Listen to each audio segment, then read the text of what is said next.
How to create this viral 3D figurine character with Gemini AI.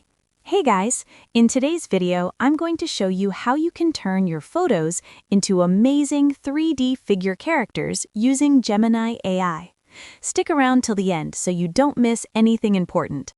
These images may look like collectible figurines or animated characters, but they're actually generated from real photos using AI. Let me walk you through the full process step by step. First, open your browser and go to the Gemini website, or you can also use the Gemini mobile app if you prefer working from your phone. Once you're inside Gemini, you'll see the chat interface where you normally type prompts.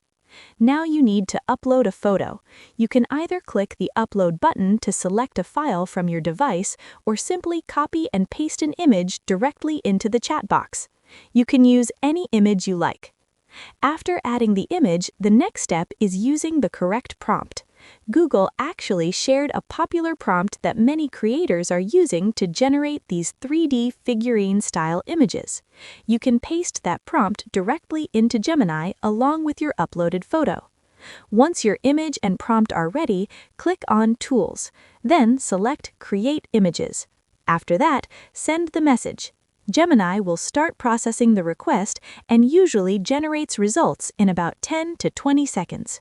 When the image appears, you'll see your original subject transformed into a 3D figure style.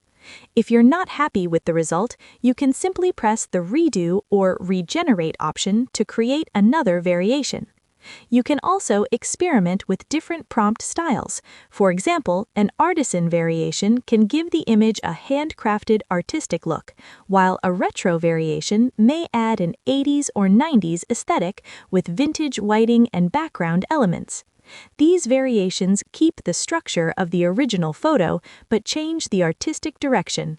And that's basically how you can create your own 3D figurine images using Gemini AI.